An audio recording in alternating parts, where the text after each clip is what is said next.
பாகிஸ்தானில் களமிறங்கிய ஈரானின் வெளியுறவுத்துறை அமைச்சர் அப்பாஸ் அரக்ச்சி அவர்கள் பாகிஸ்தானிய தலைமையகத்திலே முன்வைத்திருக்கக்கூடிய முக்கியமான நிபந்தனைகளும் நிலைப்பாடுகளும் என்ன?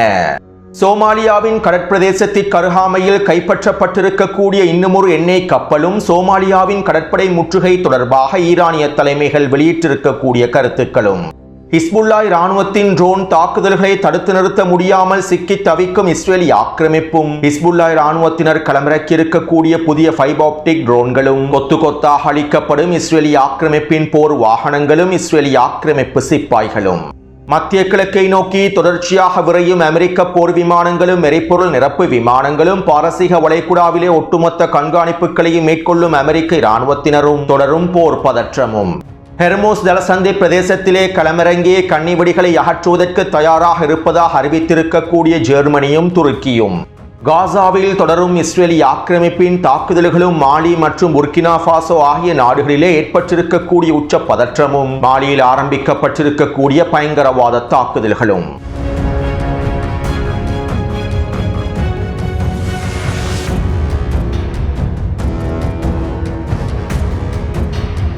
மேற்கு ஆப்பிரிக்க நாடுகளான மாலி, புர்கினா ஃபாசோ மற்றும் நைஜர் ஆகிய நாடுகள் தொடர்பாகவும், புர்கினா ஃபாசோவினுடைய தலைவர் இப்ராஹிம் ட்ரோரே தொடர்பாகவும், இந்த மூன்று நாடுகளும் ஒன்றிணைந்து மேற்கொண்டிருக்கக்கூடிய கூட்டமைப்புகள் தொடர்பாகவும், வேலை திட்டங்கள் தொடர்பாகவும் 3 வருடங்களுக்கு முன்பே காணொளிகளில் பல முக்கியமான தகவல்களை பதிவிட்டிருந்தேன். புர்கினா ஃபாசோவினுடைய தலைவர் இப்ராஹிம் ட்ரோரே தொடர்பான பல தொடர் காணொளிகளையும் பதிவிட்டுள்ளேன். மேலும் இந்த 3 ஆப்பிரிக்க நாடுகளும் கடந்த 3 வருடங்களுக்கு முன்பு பல புரட்சிகளை மேற்கொண்டிருந்தார்கள். ஆப்பிரிக்காவில் இருக்கக்கூடிய வளங்களை கொள்ளையடிப்பதில் ஐரோப்பிய நாடுகளுக்கு மிகப்பெரிய பங்கு காணப்படுகின்றது. அமெரிக்காவுக்கு அடுத்தபடியாக ஆப்பிரிக்காவில் இருக்கக்கூடிய அதிகளவான வளங்களை கொள்ளையடிக்கக்கூடிய நாடுகளாக ஐரோப்பிய நாடுகளே காணப்படுகின்றன.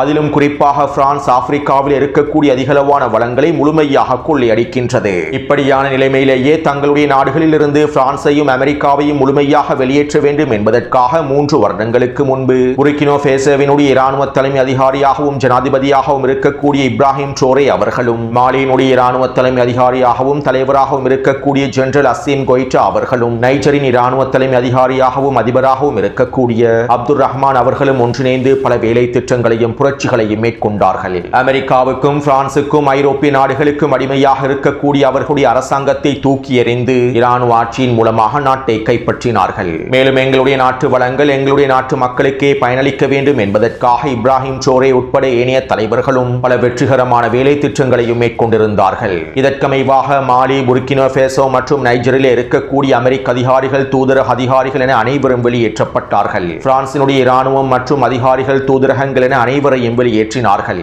இந்த நாடுகளில் இருக்கக்கூடிய கனிம வளங்களை தேசிய சொத்தாக அறிவித்தார்கள். மேலும் பிரான்சினுடைய, அமெரிக்காவினுடைய பல நிறுவனங்களையும் துரத்தி அடித்தார்கள். இவ்வாறு இந்த 3 நாடுகளிலும் மிகப்பெரிய புரட்சிகள் மேற்கொள்ளப்பட்டிருந்தன.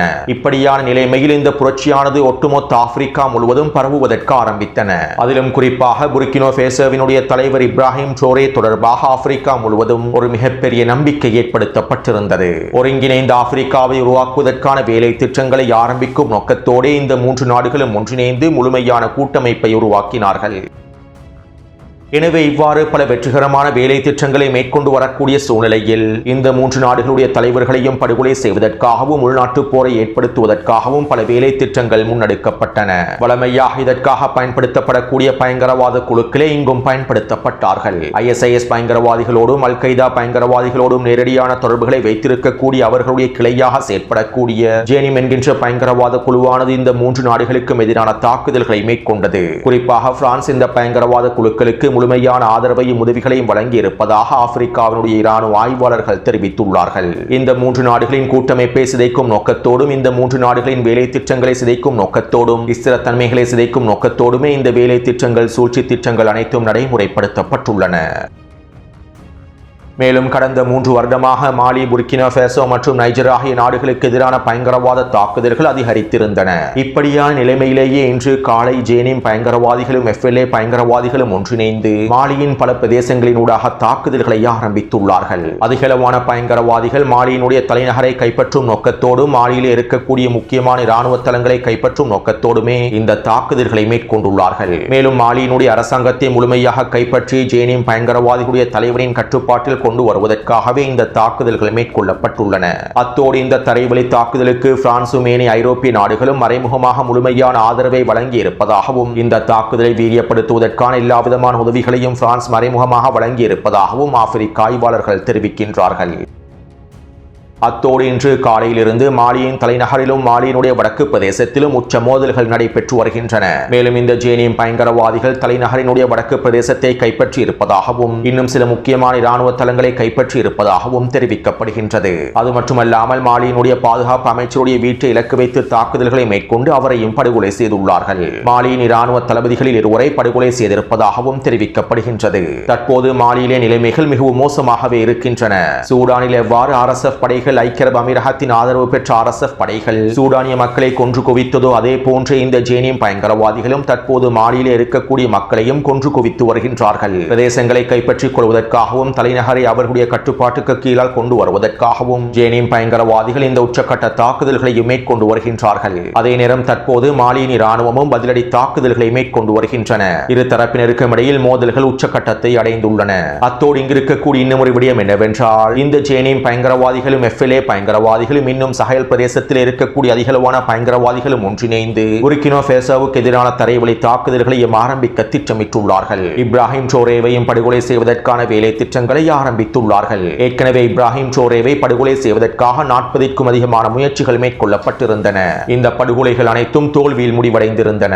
எனவே தற்போது மாலியை போன்று புர்கினா ஃபேசோவினுடைய எல்லை பிரதேசத்தையும் கைப்பற்றி இப்ராஹிம் ட்ரோரேவினுடைய அரசாங்கத்திற்கு எதிரான தாக்குதல்களை மேற்கொள்வதற்கும் இந்த பயங்கரவாதிகள் தயாராகி வருவதாக தெரிவிக்கப்படுகின்றது.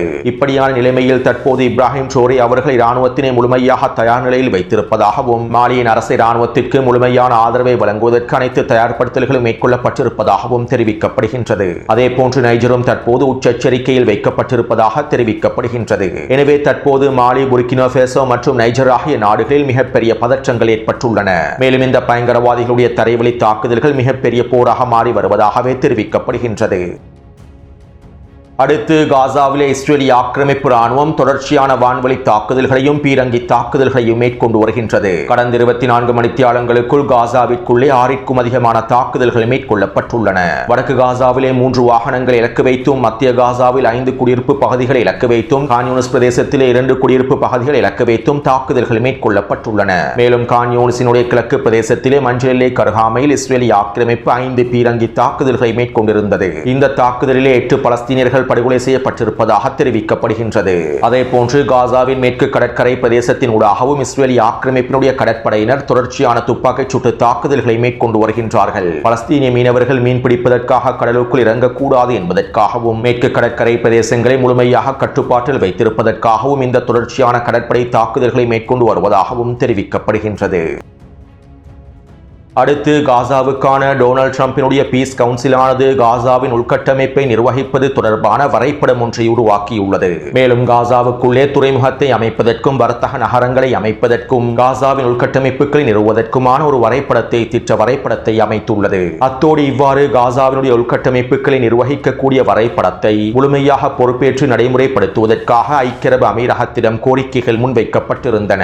மேலும் இந்த கோரிக்கைகளுக்கு அமைவாக தற்போது காசாவின் உள்கட்டமைப்புகளை தீர்மானிப்பது தொடர்பான அனைத்து பொறுப்புகளும் ஐக்கிய அரபு அமீரகத்தின் DP வேர்ல்ட் நிறுவனத்திற்கு வழங்கப்பட்டிருப்பதாக தெரிவிக்கப்படுகின்றது. DP வேர்ல்ட் நிறுவனத்தினுடைய தலைவர் எப்ஸ்டீன் கோப்புகளில் நேரடியாக சம்பந்தப்பட்டுள்ளார். பல மாதங்களுக்கு முன்பே இவை தொடர்பான பல தகவல்களை பதிவிட்டிருந்தேன். எனவே தற்போது டொனால்ட் ட்ரம்பின் பீஸ் கவுன்சில் திட்டங்களுக்கு அமைவாக காசாவின் உள்கட்டமைப்புகளை அமைப்பதற்கான பொறுப்பை ஐக்கிய அரபு அமீரகத்தின் DP வேர்ல்ட் நிறுவனத்திடம் வழங்கப் போகின்றார்கள். இருப்பினும் இவர்களுடைய வேலை திட்டங்கள் ஒரு பொழுதும் வெற்றி அளிக்கப் போவதில்லை. காசாவிலே ஹமாஸை நிராயுத பாணியாக்காமல் இந்த வேலை திட்டங்களை மேற்கொள்ள முடியாது. ஆனால் இந்த தகவல்களின் மூலமாக ஐக்கிய அரபு அமீரகம் எவ்வாறு காசாவை முழுமையாக கட்டுப்படுத்த நினைக்கின்றது என்பதனை நாங்கள் தெளிவாக புரிந்து கொள்ள வேண்டும். அமெரிக்காவும் இஸ்ரேலிய ஆக்கிரமிப்பும் அதனுடைய மிக முக்கியமான அடிமையான ஐக்கிய அரபு அமீரகத்தை பயன்படுத்தியே காசாவின் உள்கட்டமைப்புகள் மற்றும் புனர்நிர்மாணம் என்கின்ற அனைத்து வேலை திட்டங்களையும் முடிப்பதற்கு திட்டமிடுகின்றார்கள். மேலும் காசாவிலே ஹமாஸுக்கு எதிராக இருக்கக்கூடிய கொள்ளை கும்பல்களுக்கான உதவிகளை ஐக்கிய அரபு அமீரகம் தொடர்ச்சியாக மேற்கொண்டு வருகின்றது.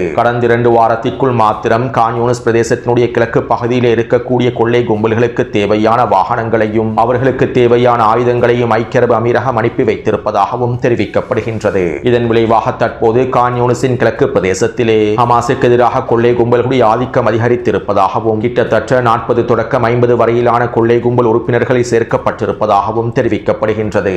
மேலும் இந்த கொள்ளை கும்பல்களை முடிவுக்கு கொண்டு வருவதற்காக தற்போது பலஸ்தீனிய போராளிகள் பல தாக்குதல்களையும் மேற்கொண்டு வருகின்றார்கள். அடுத்து ஹிஸ்புல்லாஹ் இராணுவத்தினர் இஸ்ரேலிய ஆக்கிரமிப்புக்கு எதிராக தொடர்ச்சியான தாக்குதல்களை மேற்கொண்டு வருகின்றார்கள். இஸ்ரேலிய ஆக்கிரமிப்பின் வான்வழி தாக்குதல்களுக்கு பதிலடியாக ஹிஸ்புல்லாஹ் இராணுவத்தினர் இஸ்ரேலிய ஆக்கிரமிப்பின் வடக்கு பிரதேசத்தை இலக்கு வைத்தும் ஏவுகணை தாக்குதல்களையும் மேற்கொண்டு வருகின்றார்கள். கடந்த 24 மணித்தியாலங்களுக்குள் இஸ்ரேலிய ஆக்கிரமிப்பின் வடக்கு பிரதேசத்தை இலக்கு வைத்து 5 ஏவுகணை தாக்குதல்கள் மேற்கொள்ளப்பட்டுள்ளன. இஸ்ரேலிய ஆக்கிரமிப்பின் வடக்கில் இருக்கக்கூடிய 5 நகரங்களை இலக்கு வைத்து இந்த தாக்குதல் மேற்கொள்ளப்பட்டுள்ளன. அதே போன்று தெற்கு லெபனான் எல்லை பிரதேசத்திலே நிலை கொண்டிருக்கக்கூடிய ஆக்கிரமிப்பு ராணுவத்தினை சுற்றி வளைத்தும் தொடர்ச்சியான தாக்குதல்களை மேற்கொள்கின்றார்கள். இதற்கமைவாக டைபே பிரதேசத்திலே இஸ்ரேலிய ஆக்கிரமிப்பு சிப்பாய்கள் நிலை கொண்டிருந்த கட்டிடம் ஒன்றை இலக்கு வைத்து ட்ரோன் தாக்குதல்களை மேற்கொண்டிருந்தார்கள். இந்த தாக்குதலிலே குறைந்தது 5க்கும் அதிகமான சிப்பாய்கள் அளிக்கப்பட்டிருக்கலாம் என தெரிவிக்கப்படுகின்றது. அதே போன்று தேர் சிரியன் பிரதேசத்திலே 3 ட்ரோன் தாக்குதல்களையும் ஐட்டரூன் மற்றும் பெஞ்சவில் பிரதேசத்திலே 6 ட்ரோன் தாக்குதல்களையும் மேற்கொண்டுள்ளார்கள். இஸ்ரேலிய ஆக்கிரமிப்பு ராணுவ அதிகாரிகள் சிப்பாய்கள் நிலை கொண்டிருக்கக்கூடிய பிரதேசங்களை இலக்கு வைத்து இந்த தாக்குதல்களை மேற்கொள்ளப்பட்டு அது மட்டுமல்லாமல் 2 ஜீப் வண்டிகளை இலக்கு வைத்தும் தாக்குதல்களை மேற்கொண்டுள்ளார்கள். பிஞ்சபில் எல்லை பிரதேசத்தினூடாக சென்று கொண்டிருந்த இஸ்ரேலிய ஆக்கிரமிப்பின் 2 ஜீப் வண்டிகள் இலக்கு வைக்கப்பட்டுள்ளன. ட்ரோன்கள் மூலமாகவே இந்த தாக்குதல் மேற்கொள்ளப்பட்டுள்ளது. மேலும் இந்த தாக்குதலினால் குறித்த ஜீப் வண்டியில் இருக்கக்கூடிய 8க்கும் அதிகமானோர் கொல்லப்பட்டிருப்பதாக தெரிவிக்கப்படுகின்றது. மேலும் ஹிஸ்புல்லாஹ் இராணுவத்தினர் மேற்கொள்ளக்கூடிய தாக்குதல்கள் தொடர்பான காணொளிகளையும் டெலிகிராம் சேனலில் பதிவிட்டுள்ளேன்.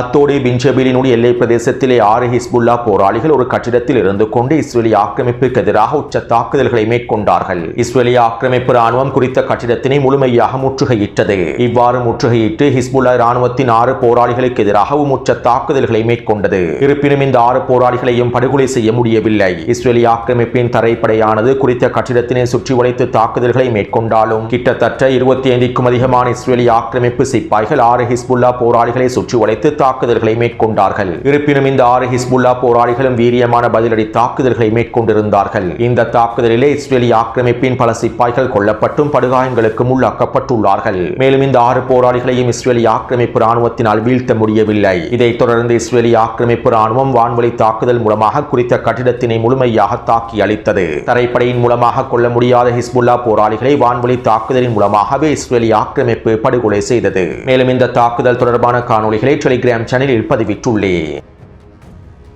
அடுத்து ஹிஸ்புல்லாஹ் இராணுவத்தினர் இஸ்ரேலிய ஆக்கிரமிப்புக்கு எதிராக தற்போது அதிகளவான ஃபைபர் ஆப்டிக் ட்ரோன்களையே பயன்படுத்துகின்றார்கள். மேலும் இவ்வாறு ஹிஸ்புல்லாஹ் இராணுவத்தினர் ஃபைபர் ஆப்டிக் ட்ரோன்களை பயன்படுத்தி இஸ்ரேலிய ஆக்கிரமிப்பு இராணுவத்திற்கு எதிராக தாக்குதல்களை மேற்கொள்வது லெபனானிய போர்க்களத்தில் மிகப்பெரிய முன்னேற்றத்தையும் ஏற்படுத்தியுள்ளது. அதிகளவான ஃபைபர் ஆப்டிக் ட்ரோன்களை பயன்படுத்தி ஹிஸ்புல்லாஹ் இராணுவத்தினர் தொடர்ச்சியான தரைவழி தாக்குதல்களை மேற்கொள்வது இந்த ஆட்டத்தையே மாற்றக்கூடியதாக அமைந்துள்ளது என்றும் இஸ்ரேலிய இராணுவத்திற்கு மிகப்பெரிய இழப்புகள் ஏற்படுத்தப்பட்டு வருகின்றது என்றும் இஸ்ரேலிய ஆக்கிரமிப்பின் இராணுவ ஆய்வாளர்களை தற்போது ஒப்புக்கொண்டுள்ளார்கள். அதாவது வழக்கமான ட்ரோன்கள் ரேடியோ அலைகள் மூலமாகவே தொடர்பு கொள்ளப்படுகின்றன, இயக்கப்படுகின்றன. அதிகளவான ட்ரோன்கள் ரேடியோ அலைவரிசைகளை வானொலி அலைவரிசைகளையே சார்ந்துள்ளன. இதனால் இந்த ட்ரோன்களை சுட்டு வீழ்த்துவதற்காக இஸ்ரேலிய ஆக்கிரமிப்பு பல மின்னணு உபகரணங்களையும் GPS தடை கருவிகளையும் உருவாக்கியுள்ளது. பல பில்லியன் டாலர் முதலீடு செய்து இஸ்ரேலிய ஆக்கிரமிப்பு சிப்பாய்களின் தோள்களிலேயே சுமந்து செல்லக்கூடிய வகையில் அதிநவீன மின்னணு உபகரணங்களையும் இஸ்ரேலிய ஆக்கிரமிப்பு தயாரித்துள்ளது. இதன் மூலமாக ட்ரோன்களை இனங்காண அவற்றுடைய தாக்குதல்களில் இருந்து தப்பித்து விட முடியும். ஆனால் தற்போது ஹிஸ்புல்லாஹ் இராணுவத்தினர் ஃபைபர் ஆப்டிக்ஸ் ட்ரோன்களை பயன்படுத்துவதனால் இந்த ட்ரோன்களை இஸ்ரேலிய ஆக்கிரமிப்பின் மின்னணு உபகரணங்களினால் கண்டுபிடிக்க முடியவில்லை.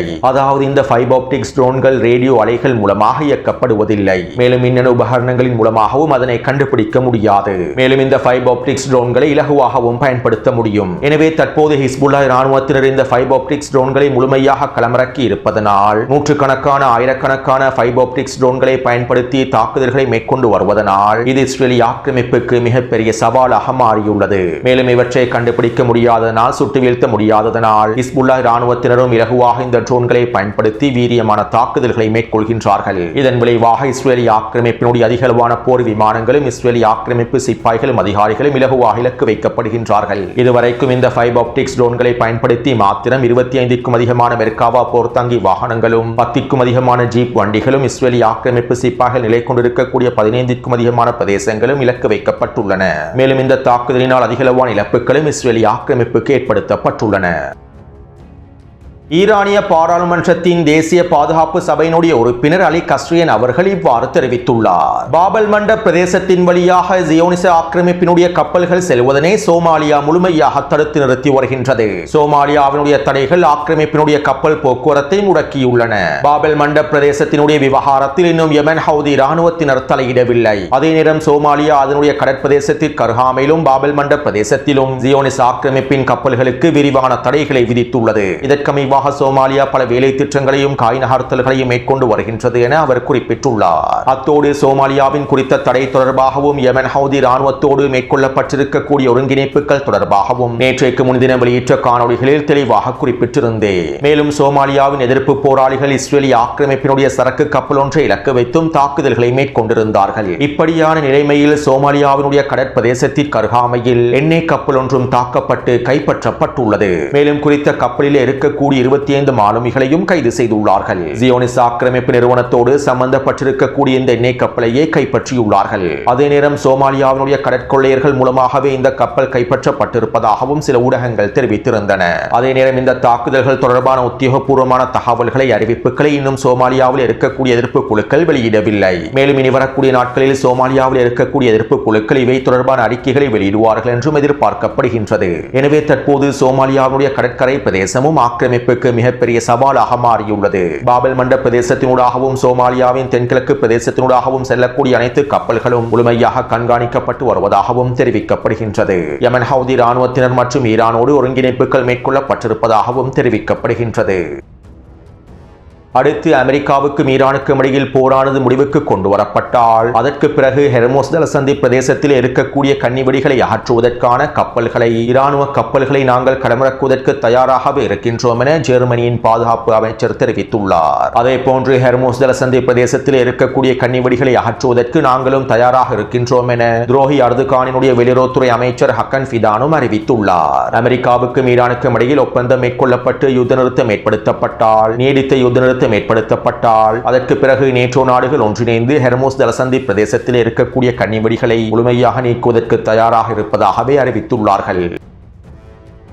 அடுத்து ஈரானின் வெளியுறவுத்துறை அமைச்சர் அப்பாஸ் அரக்சி அவர்கள் பாகிஸ்தானிலே களமிறங்கியிருந்தார். மேலும் பாகிஸ்தானிய பிரதமரோடும் இராணுவ தலைமை அதிகாரியோடும் கலந்துரையாடல்களை மேற்கொண்டிருந்தார். அத்தோடு ஈரானிய வெளியுறவுத்துறை அமைச்சர் பாகிஸ்தானுக்கு விஜயம் செய்திருந்தது பாகிஸ்தான் இராணுவ தலைமை அதிகாரிக்கான பதில்களை வழங்குவதற்காகத்தான் என ஈரானிய வெளியுறவுத்துறை அமைச்சகம் அறிவித்துள்ளது. கடந்த வாரம் பாகிஸ்தானினுடைய இராணுவ தலைமை அதிகாரி ஆசிம் முனிர் ஈரானிலே களமிறங்கினார். மேலும் ஈரானுக்கு முன்மொழிவுகளை முன்வைத்திருந்தார். இந்த முன்மொழிவுகளுக்கான பதில்களையே தற்போது ஈரானிய வெளியுறவுத்துறை அமைச்சர் அப்பாஸ் அரக்சி அவர்கள் பாகிஸ்தானி இராணுவ தலைமை அதிகாரியிடம் ஒப்படைத்துள்ளார் என தெரிவிக்கப்படுகின்றது. மேலும் ஈரானினுடைய வெளியுறவுத்துறை அமைச்சர் அப்பாஸ் அரக்சி அவர்கள் பாகிஸ்தானிய மத்தியஸ்தர்களிடம் ஈரானினுடைய நிலைப்பாட்டை தெளிவாக எடுத்துரைத்துள்ளார். நாங்கள் எங்களுடைய 10 நிபந்தனைகளிலும் முழுமையாக உறுதியாக இருப்போம். இந்த 10 நிபந்தனைகளையும் நாங்கள் விட்டுக் கொடுக்க போவதில்லை. இந்த 10 நிபந்தனைகள் தொடர்பாக பேச்சுவார்த்தைகளை மேற்கொள்வதற்கான வேலை திட்டங்களை மேற்கொள்ளப்பட வேண்டும். அதே போன்று அச்சுறுத்தல்களையும் மோதல்களையும் முடிவுக்கு கொண்டு வருவதற்கு ஈரான் தயாராகவே இருக்கின்றது. மேலும் எங்களுடைய முன்னிபந்தனைகள் ஏற்றுக்கொள்ளப்படாமல் பேச்சுவார்த்தை மேசையில் நாங்கள் அமரப்போவதில்லை. அமெரிக்காவின் சிவப்பு கோடுகளை நிர்ணயிக்கக்கூடிய பேச்சுவார்த்தைகளில் நாங்கள் ஒரு பொழுதும் கலந்து கொள்ளப் போவதில்லை. அவ்வாறான பேச்சுவார்த்தைகள் எங்களுக்கு தேவையில்லை. மேலும் தற்போதைய சூழ்நிலையில் அமெரிக்கா பேச்சுவார்த்தைகளை தந்திரமாகவே பயன்படுத்துகின்றது. இதனால் நாங்கள் எங்களுடைய நிபந்தனைகளில் உறுதியாகவே இருக்கின்றோம் என ஈரானினுடைய வெளியுறவுத்துறை அமைச்சர் ஈரானின் நிபந்தனைகளையும் நிலைப்பாடுகளையும் பாகிஸ்தானிய மத்தியஸ்தர்களுக்கு தெளிவாக எடுத்துரைத்துள்ளார். அத்தோடு இன்று மாலையே ஈரானிய வெளியுறவுத்துறை அமைச்சர் அப்பாஸ் அரக்சி அவர்கள் ஓமானுக்கு விஜயம் செய்துள்ளார். அமெரிக்கர்களோடு எந்தவிதமான பேச்சுவார்த்தைகளையும் அவர் மேற்கொள்ளவில்லை. தற்போது ஓமானிய வெளியுறவுத்துறை அமைச்சரோடு கலந்துரையாடல்களை மேற்கொண்டு வருகின்றார். அடுத்த கட்டமாக ரஷ்யாவுக்கு விஜயம் செய்ய போவதாகவே தெரிவிக்கப்படுகின்றது. அத்தோடு அமெரிக்காவும் இஸ்ரேலிய ஆக்கிரமிப்பும் ஈரானுக்கு எதிரான அடுத்த கட்ட தாக்குதல்களை மேற்கொள்வதற்கான ஏற்பாடுகளையும் தயார்படுத்தல்களையும் தொடர்ச்சியாக மேற்கொண்டு வருகின்றார்கள். இன்று மதியம் அமெரிக்காவினுடைய பல போர் விமானங்களும் எரிபொருள் நிரப்பு விமானங்களும் மத்திய கிழக்கை நோக்கி நகர்ந்துள்ளன. அதே போன்று ஜார்ஜ் டபிள்யூ புஷ் போர்க்கப்பலும் தற்போது ஓமான் வளைகுடா பிரதேசத்திற்குள்ளே நுழைந்து விட்டது. இன்னும் 72 மணித்தியாலங்களுக்குள் ஈரானுக்கு எதிரான தாக்குதல்கள் மேற்கொள்ளப்படுவதற்கான வாய்ப்புகள் இருப்பதாக பல ஐரோப்பிய இராணுவ தலைமை அதிகாரிகள் கருத்துக்களையும் வெளியிட்டுள்ளார்கள். எனவே இந்த காணொலி தொடர்பான கருத்துக்களை பதிவிடுங்கள். தொடர்ந்தும் என்னுடன் இணைந்திருங்கள். நன்றி, வணக்கம்.